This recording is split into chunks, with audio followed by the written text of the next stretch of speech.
بسم اللہ الرحمن الرحیم۔ السلام علیکم۔ غامدی صاحب کے ساتھ ہفتہ وار سوال و جواب کی براہ راست نشست کو لے کے ایک دفعہ پھر ڈیلس امریکہ غامدی سینٹر سے حاضر خدمت ہے۔ آغاز کرتے ہیں ہم سے بہت شکریہ آپ کے وقت کا۔ شام کے اندر انقلاب، بغاوت، اسلام کی ہدایت اس حوالے سے کیا ہے سلسلہ گفتگو کی آج تیسری نشست ہے۔ ابھی تک ہم نے شام کے اس اطلاقی قضیے کے اوپر ایک لفظ بھی نہیں کہا غامدی صاحب سے، اس پر تبصرہ طلب نہیں کیا۔ اصولی طور پر ہم یہ جان رہے ہیں کہ اگر کسی ملک میں ایسے حالات ہوں جس طرح کے ہمیں نظر آتے ہیں، اور وہ کون سے امکانات ہیں جن میں آپ بغاوت کر سکتے ہیں یا وہاں پر کھڑے ہو کے مسلح جدوجہد کر سکتے ہیں۔ ہم صاحب آپ کی پوری گفتگو دو نشستوں میں سامنے آئی۔ میں چاہتا ہوں کہ اس سے پہلے کہ ہم براہ راست شام کی صورتحال پر یا جو خطے میں تبدیلی آئی اس پر آپ کا تبصرہ طلب کریں، میں چاہتا ہوں ان دو نشستوں میں جو کچھ گاندھی صاحب نے پیش کیا ہے اس پر جو تنقیدات فیس بک پر سوشل میڈیا پہ ہمارے سامنے آئی ہیں وہ بھی گاندھی صاحب کی خدمت پہ رکھیں اور ان سے جواب طلب کریں۔ میرے سامنے غام صاحب یہ تنقید ہے، یہ کہتے ہیں کہ گاندھی صاحب نے کسی ظالم کے خلاف مزاحمت کرنے والے گروپ یا جماعت پر جتنی پابندیاں اور شرائط عائد کر دی ہیں، اس سے تو یہ معلوم ہوتا ہے کہ اس طرح کی انقلابی تحریک کبھی بھی اٹھ ہی نہیں سکے گی۔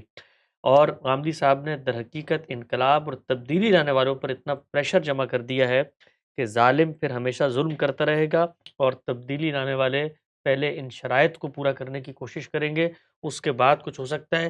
کیا یہ نہیں کہا جا سکتا کہ ایک تبدیلی کا آغاز ہو جائے اور پھر شرائط پر آہستہ آہستہ عمل درآمد بھی ہوتا رہے؟ ایک ظالم کو ختم کرنے کے لیے ہزار ظالم اور پیدا کر لیے جائیں۔ وہ لوگ جو آج اللہ کے قانون کے سامنے سر جھکانے کے لیے تیار نہیں ہیں، اس کی ہدایت پر عمل کرنے کے لیے تیار نہیں ہیں، ان میں سے ایک ایک چیز کو سامنے رکھیے، اس کو کوئی قابل اعتنا چیز سمجھنے کے لیے تیار نہیں ہے، تو وہ کل جب اقتدار سنبھال لیں گے تو ان کی طرف سے کوئی ظلم ظاہر نہیں ہوگا۔ اس سے پہلے ہم نے تاریخ میں یہی دیکھا ہے کہ جب لوگ ایک مرتبہ حدود کو پامال کرنے کا طریقہ اختیار کر لیتے ہیں، قانون شکنی کی روایت قائم کر لیتے ہیں، تو پھر اقتدار میں آ کے بھی وہی کچھ کرتے ہیں۔ اس سے مختلف کبھی کچھ نہیں ہوا۔ کیا باتیں کہی گئی ہیں! یہ کسی چیز کو اپنی خواہشات کے پیش نظر آخری درجے میں بڑھا دینا۔ پہلی بات میں نے یہ عرض کی تھی کہ جب آپ یہ دیکھ لیں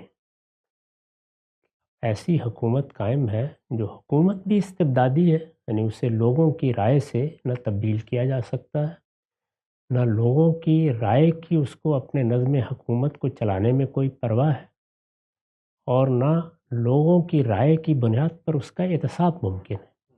جمہوریت اسی کو کہتے ہیں۔ ہمارے ہاں اسی مقصد سے امرہم شورا بینہم کی تلقین کی گئی ہے۔ یہ چیز بھی نہیں ہے، اور اس کے ساتھ ایک اور چیز بھی ہو گئی ہے، اور وہ یہ ہے کہ ظلم و عدوان کا بازار گرم کر دیا گیا ہے۔ قانون کی حکمرانی قائم نہیں رہی۔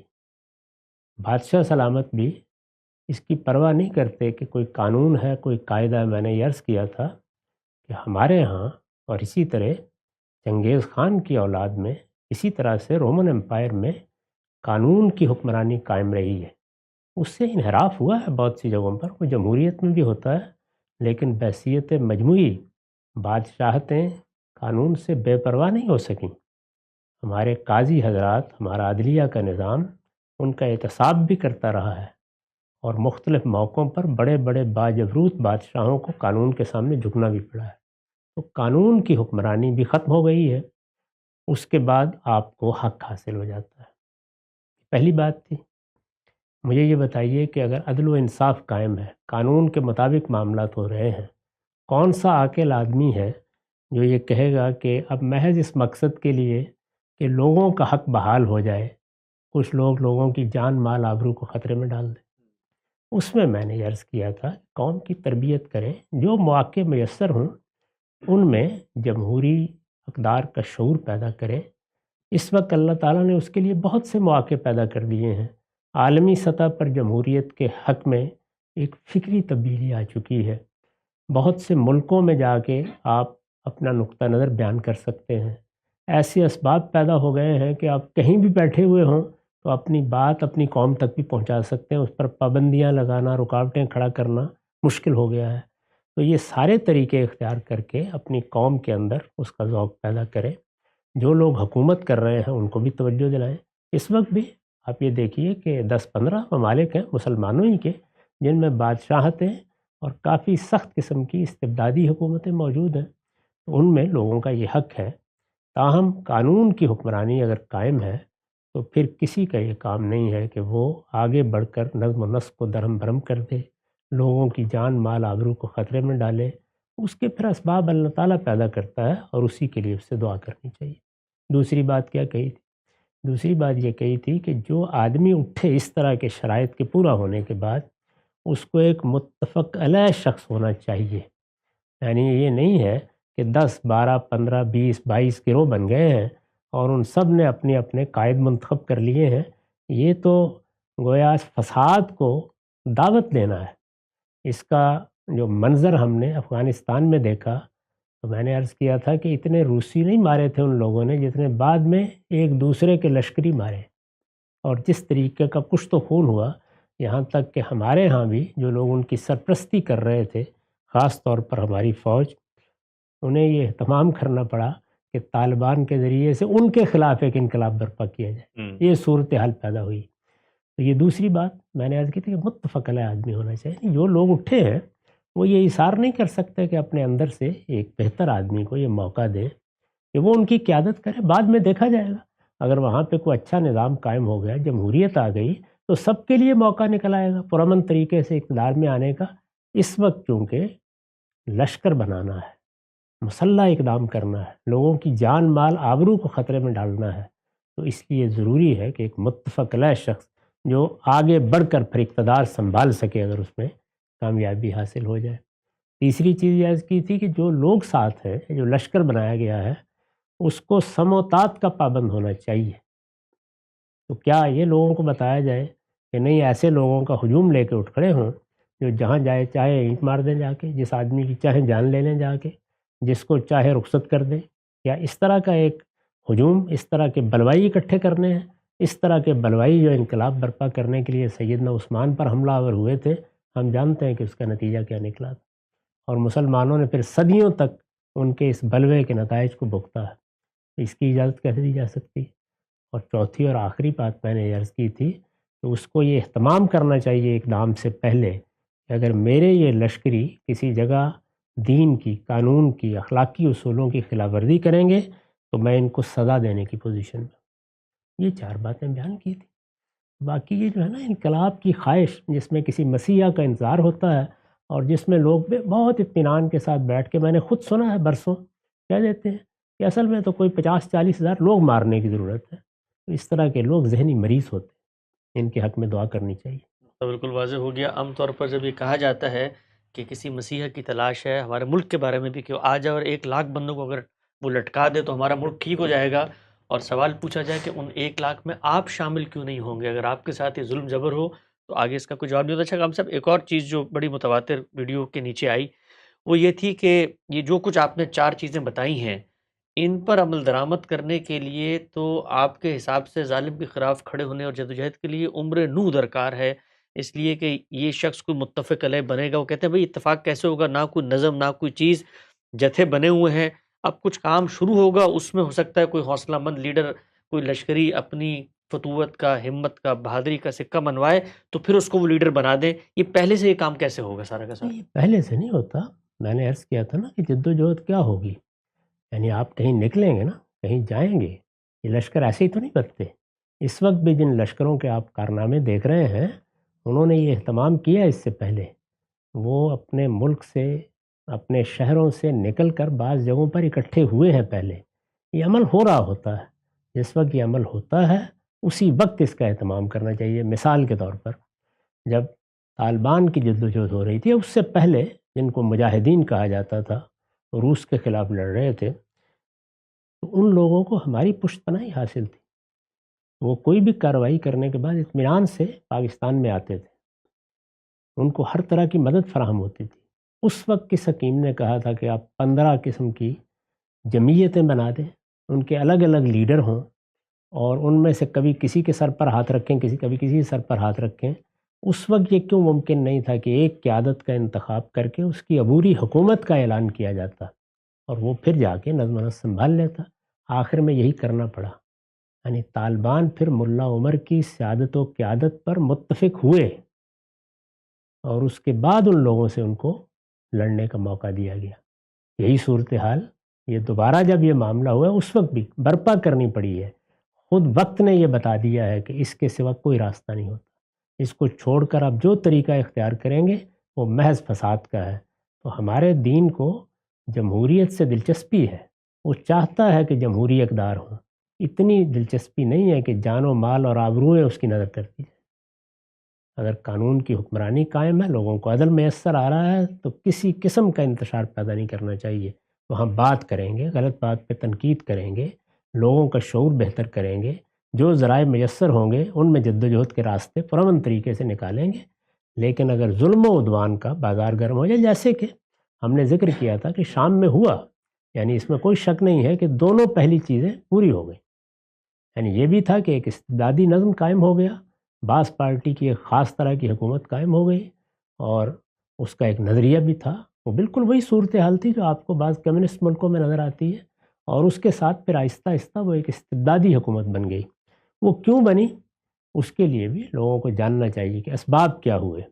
کسی شخص نے جملہ لکھا ہے پچھلے دنوں کہ ایک ایسا شخص جس کی زندگی میں لطافت تھی، جو امراض چشم کا ڈاکٹر بن رہا تھا، بظاہر برطانیہ کے معاشرے میں اس نے تربیت پائی تھی، وہ کیسے ایک ایسا حکمران بن گیا کہ جس کی ظلم کی داستانیں ہم سن رہے ہیں۔ ان چیزوں کا بھی مطالعہ کرنا چاہیے، کیسے ہو جاتا ہے انسان کے اندر، یہ تبدیلیاں کیسے آتی ہیں، اقتدار ملنے کے بعد آخر ظلم و عدوان کا بازار کیوں گرم کرنا پڑتا ہے۔ تو اس میں بھی بڑے سبق ہیں، اور اب وہ سبق اگر لیے جائیں گے تو پھر یہ میری بات اور زیادہ سمجھ میں آ جائے گی۔ تو بالکل واضح ہو گیا، آگے بڑھاتے ہیں۔ اچھا غم صاحب، ہم نے آپ سے یہ بھی پوچھا تھا کہ آپ نے فرمایا تھا یا حکومت جمہوری ہوگی، اس کے اندر تو آپ کوئی اس طرح کی بغاوت کا اعلان کر ہی نہیں سکتے۔ اگر استبداد ہے تو یا وہ قانون پسند ہوگا یا قانون سے ماورا ہوگا، ظلم کر رہا ہوگا، تو ظلم کر رہا ہے تو وہاں پہ حدود و شرائط کے ساتھ اجازت ملتی ہے۔ سول نافرمانی کے بارے میں نے ایک سوال آپ کی خدمت میں رکھا، آپ نے کہا تھا بغاوت کی ابتدا ہوتی ہے۔ ایک سوال اسی ضمن میں موصول ہوا ہے، وہ کہتے ہیں کہ اگر حکومت اپنے نہتے گھر میں بیٹھے شہریوں کی جان مال آبرو کے خلاف خطرہ بن جائے تو عوام کیا کرے؟ پاکستان کے معروضی حالات سے میں اس طرح کی چیزیں ہمیں نظر آتی ہیں کہ جہاں پر گولیاں چلا دی جاتی ہیں، لوگوں کو اٹھا کے لے جایا جاتا ہے۔ تو سول نافرمانی اگر اس طرح ہو کہ وہ جان مال آبرو کے لیے خطرہ نہ پیدا کرے، تب تو وہ فساد فی الارض کے زمرے میں نہیں آ سکتی۔ اس لیے کہ مثال کے طور پہ کوئی سیاسی پارٹی کا لیڈر اعلان کرتا ہے جی میں سول نافرمانی کا اعلان کر رہا ہوں، لیکن آپ نے کسی کی جان مال آبرو کے خلاف کوئی اقدام نہیں کرنا، بس آپ حکومت پر پریشر ڈالیں، ان کو بلز دینے سے انکار کریں، ان کا ٹول نہ دیں، تو اس کے نتیجے میں وہ ظلم کا خاتمہ کرنا چاہتا ہے، تو اس کو تو فساد نہیں کہا جانا چاہیے۔ میں نے کہا بھی نہیں تھا، میں نے تو عرض کیا تھا کہ یہ اصل میں اس کی ابتدا ہے۔ یعنی اگر معاملہ یہیں رہتا ہے تو اس کے پر کوئی اعتراض نہیں کیا جا سکتا۔ یعنی یہ اعتراض ہو سکتا ہے کہ تدبیر ٹھیک کی گئی ہے، مناسب ہے، کرنی چاہیے تھی، نہیں کرنی، وہ تدابیر کا معاملہ ہے، لیکن اس پر وہ اعتراض نہیں ہوتا۔ آگے بڑھ کر جب آپ مسلح جد و جہد کی ابتدا کرتے ہیں، یا آپ کسی کی جان مال آبرو کے خلاف اقدام کرتے ہیں، آپ راستے بند کرتے ہیں، آپ گھروں پر حملہ آور ہو جاتے ہیں، آپ تنصیبات پر حملہ آور ہو جاتے ہیں، اب فساد کی ابتدا ہو گئی۔ وہ فساد بلوائیوں کا سا فساد ہے، جس کی میں نے مثال دی کہ سیدنا عثمان کے خلاف اسی طرح کی صورت ہوئی، اور یا یہ ہے کہ باقاعدہ لشکر کشی ہے، دونوں صورتیں ہو سکتی ہیں۔ فساد تو اس وقت پیدا ہوتا ہے، فساد کی تعریف ہی یہی ہے کہ جب کچھ لوگ جان و مال آبرو کے خلاف یا اس کے درپے ہو کر اٹھ کھڑے ہوں۔ ٹھیک، ان کا واضح ہو گیا۔ اچھا غم صاحب، اس میں یہ بات کہ آپ کسی حکومت کو مانتے ہوئے آپ یہ اعلان کریں کہ جی آج سے ہم اس کو بل نہیں دیں گے، ٹول نہیں دیں گے، تو ہم یہ دیکھتے ہیں کہ سیدنا ابوبکر کے دور میں جب انہوں نے زکوٰۃ دینے سے انکار کر دیا تو وہ تو باقاعدہ طور پر ان پر حملہ کرنے کے لیے آمادہ ہو گئے، اور پھر حملہ بھی انہوں نے کہا کہ اگر کسی نے مجھے ایک رسی بھی دینے سے انکار کیا تو پھر دوسری جانب سے اگر یہاں سے اعلان ہوتا ہے کہ جی ہم ٹول نہیں دیں گے، ٹیکس نہیں دیں گے آپ کو، تو پھر دوسری جانب سے تو یہ حق پیدا ہو جاتا ہے۔ وہ کہتے ہیں کہ اگر آپ ٹول نہیں دیں گے تو گویا آپ حکومت کو، ریاست کو تسلیم نہیں کرتے، اگر آپ تسلیم نہیں کرتے تو اس کا مطلب بغاوت کر رہے ہیں نتیجے کے اعتبار سے، تو پھر ان کو تو حق مل جاتا ہے کارروائی کا۔ اسی کی میں نے وضاحت کی تھی کہ اس میں دو مرحلے ہوتے ہیں۔ ایک مرحلہ تو یہ ہے کہ حکومت کے انعقاد کو تسلیم ہی نہیں کیا گیا۔ میں نے اس کی مثال دی تھی کہ سیدنا معاویہ نے علی رضی اللہ عنہ کی حکومت کے انعقاد کو تسلیم نہیں کیا۔ ٹھیک، یعنی ایسا نہیں ہے کہ انہوں نے بیعت کر لی، وہ اس نظم میں شامل ہو گئے، یا پہلے سے وہ بیعت کیے ہوئے تھے، اس نظم میں شامل تھے اور انہوں نے بغاوت کر دی۔ یعنی سیدنا عثمان کے ساتھ یہی معاملہ ہوا۔ وہ لوگ جو مصر سے، بصرے سے، دوسرے علاقوں سے آئے، وہ سب ان کو خلیفہ مانے ہوئے تھے، ان کی حکومت کے شہری تھے، ان سے کچھ مطالبات لے کے ہی بظاہر آئے تھے۔ تو یہ صورتحال ان کی نہیں تھی۔ یہاں تو یہ ہے کہ حکومت کا انعقاد ہوا، یہ ایسے ہی ہے جیسے ہمارے یہاں انتخابات ہوتے ہیں۔ انتخابات ہوئے ہیں تو کسی ایک پارٹی نے مثال کے طور پر یہ تسلیم کرنے سے انکار کر دیا کہ یہ انتخابات منصفانہ تھے۔ ہمارے یہاں آپ جانتے ہیں کہ بعض اوقات یہ لوگ کہتے ہیں کہ دھاندلی ہوئی، زیادتی ہو گئی، لوگوں نے نتائج کو تبدیل کر دیا ہے، یا فلاں معاملے میں یہ ہوا ہے۔ ہمارے ہاں تو ایک بڑی تحریک اس معاملے میں اٹھی بھٹو صاحب کے خلاف، اور وہ اسی اصول پر اٹھی۔ تو جس وقت آپ حکومت کے انعقاد کو تسلیم نہیں کر رہے، یعنی ابھی آپ یہی نہیں مان رہے کہ حکومت واقع ہو گئی ہے یا حکومت بن گئی ہے، اس موقع کے اوپر اگر آپ اس کی اطاعت سے انکار کر دیتے ہیں یا اپنے اس اصرار پر قائم رہتے ہیں کہ ہم اس حکومت کو نہیں مانتے، تو اسے بغاوت نہیں کہا جاتا۔ یہ تو آپ نے ابھی حکومت مانی ہی نہیں ہے۔ البتہ جس وقت آپ اس کا حصہ بن گئے، آپ نے اس کو قبول کر حصہ لیا، بننے سے کیا مراد ہے ہم سب؟ یعنی کسی بھی اعتبار سے، مثال کے طور پر اس زمانے میں طریقہ یہ تھا کہ بیعت کر لیا آپ نے۔ میں نے مثال دی تھی کہ سیدنا حسین سے یہی تقاضا کیا گیا تھا۔ پہلے ان سے مدینے میں یہ تقاضا کیا گیا، اور انہوں نے یہ کہہ کے کہ میرے جیسے آدمی کا اس طرح بیعت کرنا موضوع نہیں، کل صبح دیکھیں گے، تو وہ یہ کہہ کر نکل گئے وہاں سے۔ پھر وہ مکے میں آ گئے، انہوں نے بیعت نہیں کی تھی، انہوں نے حکومت کا انعقاد نہیں مانا تھا۔ یعنی جس طریقے سے سیدنا معاویہ نے علی رضی اللہ عنہ کی حکومت کے انعقاد کو نہیں مانا، حکومت منعقد ہی نہیں ہوئی ان کے نزدیک، یعنی اس میں ہم ان سے اختلاف کر سکتے ہیں، اتفاق کر سکتے ہیں، لیکن ان کے نزدیک نہیں منعقد ہوئی۔ اسی طرح کا معاملہ سیدنا حسین کا تھا، ان کے نزدیک بھی یزید کی حکومت منعقد ہی نہیں ہوئی تھی، یعنی انہوں نے اس کو قبول نہیں کیا، اس سے پہلے ہی وہ نکل گئے۔ وہ نکلے، وہاں کیا ہوا وہ ظاہر ہے اس وقت ہمارا موضوع نہیں ہے، لیکن انہوں نے بھی ابھی اس کے انعقاد کو تسلیم نہیں کیا۔ یہ ذہن میں ہوگا کہ وہاں ان سے اصرار ہی یہ کیا جا رہا تھا کہ آپ حکومت کے سامنے سرفگندہ ہو جائیں۔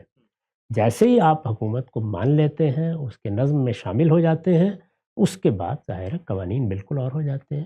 ابھی آپ نے اس کے انعقاد کو تسلیم نہیں کیا، تو آپ نے اگر کوئی فساد پیدا نہیں کیا، آپ حملہ آور نہیں ہوئے، آپ نے آگے بڑھ کر کوئی لشکر کشی نہیں کر دی، تو آپ کی یہ بات جو سنی جانی چاہیے، کیوں نہیں آپ مان رہے ہیں؟ اسی طرح کی صورتحال ایسے ہو جاتی ہے۔ یعنی انتخابات ہوتے ہیں اور معلوم ہوتا ہے کہ انتخابات تو منصفانہ نہیں ہوئے، اس میں دھاندلی کی گئی ہے، اس میں دوسری قوتوں نے نتائج کو تبدیل کر دیا آگے بڑھ کے۔ تو کوئی پارٹی یہ فیصلہ کر سکتی ہے کہ ہم ان کو نہیں مانتے، لیکن پھر نہیں مانتے کہ کچھ مانی ہوتے ہیں۔ یعنی پھر یہ نہیں ہو سکتا کہ آپ ایک جگہ حکومت میں شامل ہو جائیں، ایک جگہ اسمبلی میں بیٹھ جائیں، ایک جگہ پارلیمنٹ کا حصہ بن جائیں، اور اس کے ساتھ یہ بھی کہتے رہیں۔ نہیں، پھر یہی ہوتا ہے کہ دونوں میں سے ایک کام کیجیے، یا تو ان تمام چیزوں سے دستبردار ہو کر اس جگہ آ جائیے جہاں پر جد و جہد کی جاتی ہے۔ وہ جد و جہد کیسے ہونی چاہیے پھر اس پر گفتگو الگ سے ہو سکتی ہے، اور یا یہ ہے کہ پھر یہ مان لیجیے کہ ہمیں ایک ایسی صورتحال درپیش ہے جس میں اس طرح شریک ہو کر ہی یہ بات کہنے کے ساتھ ساتھ ہمیں جد و جہد کرنی ہے۔ یہ سارے جتنی چیزیں ہیں، ان میں جب تک کوئی فساد برپا نہیں ہوتا، جب تک جان و مال آبرو کے خلاف کوئی اقدام نہیں ہوتا، جب تک قوم و ملک کے خلاف کوئی ایسا اقدام نہیں کیا جاتا جس پر تنقید کی جا سکے، تو سیاسی جد و جہد ہے۔ سیاسی جد و جہد پرامن طریقوں سے ہو رہی ہے، اس پر کیا اعتراض کیا جا سکتا؟ میں نے اس پر کوئی اعتراض کیا بھی نہیں۔ تو بالکل واضح ہو گیا ہے، اگر تو حکومت غلط قائم ہوئی ہے تو پھر کنسسٹنسی کے ساتھ حکومتوں کا حصہ نہیں بنا جائے گا، پارلیمنٹ نہیں بیٹھا جائے گا، صوبوں میں حکومتیں نہیں ہوں گی، اور پھر احتجاج کیا جائے گا، وہ بھی دین کی حدود و شرائط کے دائرے میں ہوگا۔ اچھا خان صاحب، کچھ ذرا دینی سوالات بھی ہیں اس پس منظر میں، جب آپ بھی فرماتے ہیں، ہم نے جب آپ سے گزشتہ نشستوں میں گفتگو کی تھی تو آپ نے صورتیں بتاتے ہوئے کہا تھا کہ جمہوریت اور دین کا بھی مطلوب تقاضا یہی ہے، امرهم شورى بینہم۔ اس پس منظر میں کچھ سوالات ہیں، ذرا چپتے ہوئے سوالات ہیں، میں آپ کی خدمت میں رکھتا ہوں۔ وہ یہ کہتے ہیں کہ ایک طرف غامدی صاحب امرهم شورى بینہم کی بات کرتے ہیں اور کہتے ہیں کہ دین میں نظم اجتماعی کے قیام کی ہی بنیاد ہے، لیکن پھر اپنی ہی گفتگوؤں میں بادشاہوں کے قصیدے پڑھتے ہوئے بھی نظر آتے ہیں کہ بادشاہت کا یہ فائدہ ہوتا ہے، اور اس میں جو ہے وہ لوگ جو ہیں وہ ایک بندے پر اعتماد کر لیتے ہیں اور کنٹینیوٹی ہوتی ہے سسٹم میں۔ اور پھر انہوں نے ایک مثال بھی دی ہے کہ جب سیدنا امیر معاویہ کے دور میں وہ آئی تھی تو اس کو آپ نے امت کا محسن قرار دیا، اس نظام کو اس وقت۔ تو ایک موقف واضح کیجئے کہ امرهم شورى بینہم آئیڈیل ہے کہ بادشاہت آئیڈیل ہے؟ نہیں، اس میں تو کوئی شبہ ہی نہیں ہے، امرهم شورى بینہم ہی ایک مثالی نظام ہے۔ یعنی ہمیں بھی دین نے یہ ہدایت دی ہے، اور دنیا نے بھی اپنے تجربات سے یہی بات سیکھی ہے حکومت جس بنیاد پر قائم ہوتی ہے اس کا تقاضا بھی یہی ہے۔ حکومت ہے کیا؟ یعنی حکومت کوئی خدا کا حکم نہیں ہے، آسمان کی وحی نہیں ہے، لوگوں کی ایک ضرورت کو حکومت قائم کر کے پورا کیا جاتا ہے۔ میں نے بارہا یہ عرض کیا ہے کہ وہ ضرورت کیا ہے؟ انسان کو چونکہ ارادہ و اختیار دیا گیا ہے، وہ اس کا سوء استعمال کرتا ہے، اس کے نتیجے میں فساد پیدا ہوتا ہے، اس کو روکنے کے لیے نظم حکومت بنایا جاتا ہے یا ریاست منظم کی جاتی ہے، اور قبائلی سطح پر بھی اس کی ضرورت پڑ جاتی ہے۔ یعنی کوئی شیخ قبیلہ ہی بعض موقعوں کے اوپر یہ ذمہ داریاں ادا کرتا ہے۔ ہمارے یہاں جرگے اس مقصد کے لیے خدمات انجام دیتے رہے ہیں۔ یہ انسان کی ضرورت سے پیدا ہوئی ہے۔ جب لوگوں کی ضرورت سے پیدا ہوئی ہے تو اب لوگوں کی رائے سے قائم ہونی چاہیے۔ بالکل ٹھیک ہے۔ یعنی لوگوں ہی کو اس کا فیصلہ کرنا چاہیے، لوگوں ہی کو یہ طے کرنا چاہیے کہ کس شخص کو ان پر حکمران ہونا ہے۔ اصول کی بات یہی ہے، یہی مثالی طریقہ ہے۔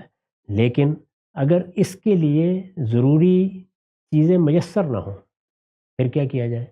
یعنی قوموں کو انارکی پر چھوڑ دیا جائے، لوگوں کے جان و مال آبرو کے لیے راستے کھول دیے جائیں۔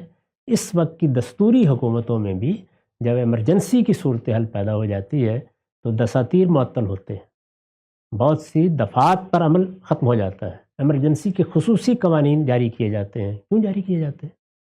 عدالتیں تک بعض اوقات معطل کرنی پڑتی ہیں، جنگ و جدال کی صورت آ جاتی ہے، تو حکومت اور یہ چیزیں جو ہیں یہ کسی کمرے میں بیٹھ کر نہیں چلائی جاتی۔ پہلے دیکھا جائے گا کہ امرهم شورا بینہم پر عمل کیسے کرنا ہے۔ میں نے تحلیل کر کے بتایا تھا کہ اس کی ایک پہلی ضرورت یہ ہے، اس کے بغیر عمل ہو ہی نہیں سکتا، کہ جو لوگ ہیں ان کے نمائندوں کے اختیار کو تسلیم کیا جا رہا ہو۔ وہ کون لوگ ہیں؟ ساری کی ساری قوم تو مل کے امرهم شورا بینہم نہیں کرے گی، کروڑوں لوگ ہیں۔ اب مثال کے طور پر پاکستان میں 22 کروڑ لوگ ہیں، تو 22 کروڑ لوگوں کو یہ کہا جائے کہ آپ نے سب معاملات کا فیصلہ کرنا ہے، ان کے کوئی نمائندے ہوں گے؟ کوئی ہاؤس آف ریپرزینٹیٹو وجود میں آئے گا؟ کیا اس کے وجود میں لانے کا کوئی متفق علیہ طریقہ بن گیا ہے؟ یہ کیوں ضرورت پیش آئی کہ جیسے ہی انگریزوں سے آزادی حاصل ہوئی تو ادھر بھی ایک باقاعدہ حکومت بنانے کے لیے دستور بنانے کا عمل شروع ہو گیا؟ ہمارے یہاں بھی یہی ہوا۔ کیوں اس کی ضرورت پیش آئی؟ اس لیے کہ جب تک کسی اس طرح کے دستور پر اتفاق نہیں ہوتا اس وقت تک یہ ممکن نہیں ہے۔ اور میں نے یہ بھی عرض کیا تھا کہ یہ دستور پر اتفاق کے بعد بھی اصل چیز کیا ہے؟ حکومت تو طاقت سے ہوتی ہے۔ تو جمہوریتوں میں یا موجودہ ریاستوں میں یا جدید ریاست کہیے، اس میں طاقت کو سب سے پہلے گروہوں سے چھینا گیا ہے اور ایک باقاعدہ منظم فوج کے حوالے کیا گیا ہے۔ وہ ریاست کی فوج ہوتی ہے، وہ کسی حکومت کی فوج نہیں ہوتی۔ وہ جب تک شرع صدر کے ساتھ تسلیم نہیں کرتی کہ یہاں جمہوریت ہونی چاہیے، ممکن ہی نہیں۔ یہ وجوہ ہے۔ یعنی خدا کا دین کیا اس اصول پر کام کرتا ہے کہ تم لوگوں کو میں نے ایک حکم دے دیا ہے، ایک ہدایت دے دی ہے، میں نے تمہارے سامنے ایک مثالی طریقہ رکھ لیا ہے، اب تم مرو جیو اس پر عمل کرنا ہے؟ یہ ہمارے دین کا طریقہ نہیں ہے۔ یعنی یہاں پر تو اللہ تعالیٰ نے اپنے ایجابی احکام میں رخصتیں بیان کی ہیں، بہت سے استقرار کے اصول قائم کیے ہیں، اور اصول بتایا ہے کہ لا یکلف اللہ نفسا الا وسعها۔ میں نے تحلیل کر کے بتایا تھا کہ وہ کیا چیزیں تھیں جو میسر نہیں ہو سکیں۔ ظاہر ہے اس باب کو اب دوبارہ کھولنا ممکن نہیں، اگر کسی نے سننا ہو تو وہاں سن لیں۔ تو میرے موقف کا خلاصہ یہ ہے کہ مثالی طریقہ یہی ہے، لیکن اس مثالی طریقے پر عمل کرنے کے لیے ضروری ہے کہ بعض عناصر موجود ہوں۔ اگر وہ موجود نہیں ہیں تو انہیں موجود کیا جائے گا۔ ان سے پہلے اگر اس طرح کا کوئی کام کیا جائے گا تو انارکی پیدا ہوگی، اور جب انتخاب انارکی میں اور ملوکیت میں ہوگا تو پھر ملوکیت کا انتخاب کیا جائے گا۔ اب بالکل واضح ہو گیا۔ اچھا ہم سب صرف آپ کا ذہن سمجھنے کے لیے، پاکستان کے اندر تو جمہوریت ہے، آپ دستور کی بالادستی کی بات بھی کرتے ہیں، اور وہاں پر وہ لوگ جو جن کا یہ کام نہیں ہے اور وہ آ جاتے ہیں حکومت میں تو اس پر تنقید بھی کرتے ہیں۔ متعین سوال میں آپ سے پوچھتا ہوں، ایک اسلامی ملک کے ہی پس منظر میں کیا آپ سعودی عرب کے اندر بادشاہت کی حمایت کرتے ہیں، یا آپ یہ چاہتے ہیں کہ وہاں پر کل انتخابات ہوں اور جمہوریت نافذ ہو جائے؟ دل کی گہرائیوں سے یہ چاہتا ہوں۔ میں نے تو اس کے لیے بارہا تجویزیں پیش کی ہیں، ہمیشہ توجہ دلائی ہے کہ کاش وہ وقت سے پہلے اس کو ایک آئینی بادشاہت میں بدل دیں جیسے انگلستان میں ہے، اور وہاں جمہوری روایات کا احیاء کریں۔ موجودہ زمانے میں اب اس کے طریقے ایجاد ہو گئے ہیں، اس کے اسباب پیدا ہو گئے ہیں، وہ سب عناصر میسر ہیں، دنیا نے اس کا تجربہ کر کے دکھا دیا ہے۔ جس زمانے میں معاویہ رضی اللہ عنہ سے اس کا تقاضا کیا جا رہا ہے، وہاں تو جلیل القدر صحابہ کے لیے مشکل ہے، کوئی صورت ہی نظر نہیں آ رہی۔ یعنی اس کی تحلیل کر کے میں نے بتایا تھا کہ ہوا کیا تھا، وہ ساری قیادت ختم ہو گئی تھی جس پر رسالت بآب صلی اللہ علیہ وسلم کی دعوت نے اعتماد پیدا کیا تھا، ختم ہو گئی تھی کم و بیش۔ اس کے بعد کوئی نیا ضابطہ بننا تھا۔ یہ انگلستان میں 1215 کے میگنا کارٹا کے بعد کیا ہوا تھا؟ دارالعمراء موجود تھا، ہاؤس آف لارڈس۔ تو بتدریج بادشاہ کا اختیار ان کو منتقل ہونا شروع ہوا۔ اس کے فوراً بعد جمہوریت نہیں آ گئی تھی۔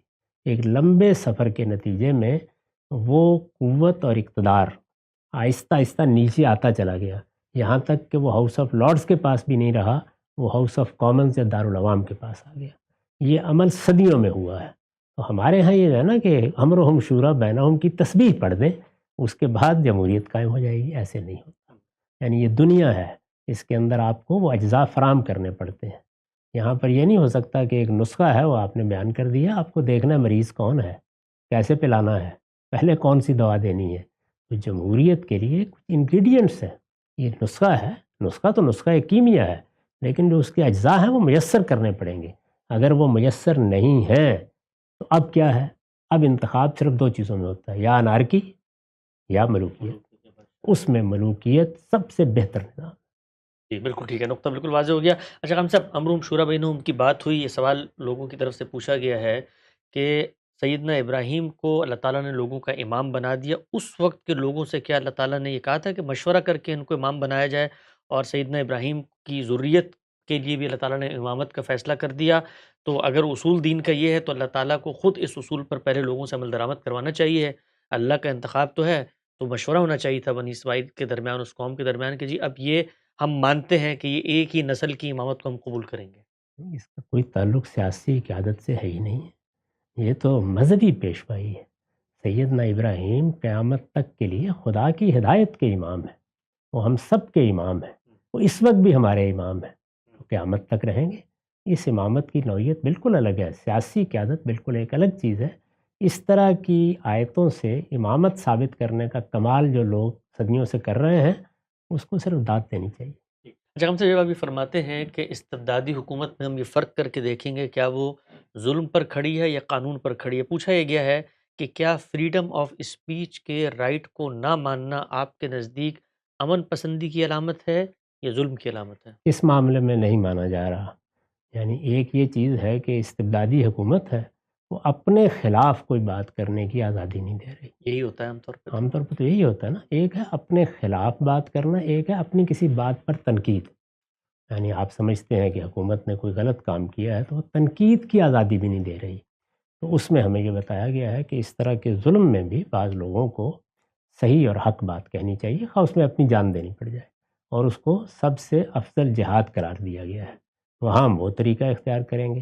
لیکن اگر کوئی حکومت یہ کہتی ہے کہ چونکہ یہ بادشاہت ہے، چونکہ یہ استبداد ہے، اس میں آپ اس نظام کے خلاف کوئی بات نہیں کر سکتے، تو یہ تو ہر استبدادی حکومت کہے گی، یہ چین کی بھی کہتی ہے، یہ سعودی عرب کی بھی کہتی ہے، یہ امارات کی بھی کہتی ہے۔ ذرا کہہ کے دیکھیے وہاں جو لوگ بیٹھے ہوئے ہیں، یہ تو ہوگا، ہر حال میں ہوگا۔ ٹھیک ہے، آگے بڑھاتے ہیں۔ اچھا ہم سب یہ پوچھا گیا ہے کہ آپ کس جمہوری نظام کی بات کرتے ہیں جس پر عالمی سطح پر IMF، اقوام متحدہ اور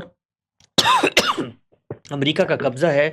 اس مراد یافتہ طبقے، جاگیردارانہ اور وڈیرے جو ہم پر مسلط کر دیے گئے ہیں، اس کو آپ کیسے جمہوری نظام کہتے ہیں؟ دستور خود انہوں نے بنایا، انتخابات ان کے الیکٹیبلز کے درمیان ہوتا ہے، ہم عام عوام تو پسرے ہوتے ہیں، تو جمہوریت کہاں پر ہے ہمارے ملک میں؟ دنیا میں ہمیشہ یہی ہوتا ہے، اشرافیہ حکومت کرتی ہے۔ جن لوگوں کے پاس صلاحیت ہوتی ہے، جو اپنے اندر وہ حوصلہ مندی رکھتے ہیں، جن کے پاس یہ وسائل ہوتے ہیں کہ وہ آپ کا نظم سنبھال سکیں، وہی کرتے ہیں۔ اللہ تعالیٰ نے جب طالوت کا انتخاب کیا تو کیا کہا؟ اس کے پاس وہ جسمانی قوت موجود ہے جس سے یہ تمہیں امن دے سکتا ہے، علم و حکمت موجود ہے، ظاہر ہے کہ یہی ہوگا۔ تو اس وجہ سے عوام کب حکومت کرنے گئے تھے؟ ایک مرتبہ کا لطیفہ آپ سے عرض کروں۔ جی بعض لوگ ہمارے یہاں نا کہ کچھ لوگوں پہ اسلامی انقلاب عرصے سے سوار ہے، تو وہ میرے پاس آ گئے، انہوں نے کہا کہ تم یہ کر رہے ہو، وہ کر رہے ہو، اس میں کیوں جد و جہد نہیں کرتے؟ میں نے کہا اس میں کیا جد و جہد کرنی ہے؟ انہوں نے کہا کہ یہ سیاست جو ہم کر رہے ہیں۔ تو میں نے کہا بھی میرے حالات یہ ہیں کہ اگر میں نے 2 سفر یہاں سے کراچی کے کر لیے نا، تو اس کے بعد میرے گھر میں کھانے پینے کو کچھ نہیں رہے گا، اس لیے اس غریب کو تو معافی رکھیں۔ ان لوگوں کے پاس پیسہ، لیکن ہم سب یہ مغرب کے اندر تو مثلا امریکہ وغیرہ میں لوگ اٹھتے ہیں اور راہ ہموار کرتے ہیں، مقام بناتے ہیں اور کرتے کرتے کہاں سے کہاں پہنچ یہاں جاتے سیاسی جماعتیں منظم ہو چکی ہیں. میں آگے چل کے آپ کو بتاؤں گا کہ جب آپ کسی جگہ پہ جمہوریت کے ذریعے سے جدوجہد کرنا چاہتے ہیں پرامن ذرائع سے، تو اس میں سیاسی جماعتوں کی کیا نوعیت ہے. ہمارے ہاں جو سیاسی جماعتیں ہیں وہ یا کسی شخصیت کی اسیر ہیں یا کسی خاندان کی جاگیر ہے. سیاسی جماعت کیسے بنتی ہے، وہ کیا ہوتی ہے، کیسے اسے نیچے تک جانا چاہیے، اس میں کیا فضا ہونی چاہیے، اس میں خود انتخابات کیسے ہونے چاہیے، اس کا جمہوری ماحول کیا ہونا چاہیے، وہ مغربی ملکوں میں صدیوں کی جدوجہد کے بعد میسر ہے لوگوں کو. تو اس وجہ سے وہ خواب یہاں نہ دیکھیے. ویسٹ منسٹر جمہوریت تک پہنچنے کے لیے بھی بڑا سفر کرنے کی ضرورت. نقطہ بالکل واضح ہو گیا. شام کے اندر جو انقلاب برپا ہوا ہے، بغاوت ہوئی ہے، اسلام کی ہدایت کیا ہے، اصولوں پر گفتگو اور ان گفتگو کی روشنی میں جو تنقیدات، ابہامات، اشکالات غامدی صاحب کے نقطہ نظر پیش کی جاتے ہیں ابھی رکھ رہے ہیں. سلسلہ گفتگو کو آگے بڑھائیں گے اور پھر اطلاقی اصل مدعے کی طرف بھی آئیں گے. وقت یہاں پہ ختم ہوتا ہے، دوبارہ حاضر خدمت ہوں گے. اب تک آپ کا بہت شکریہ.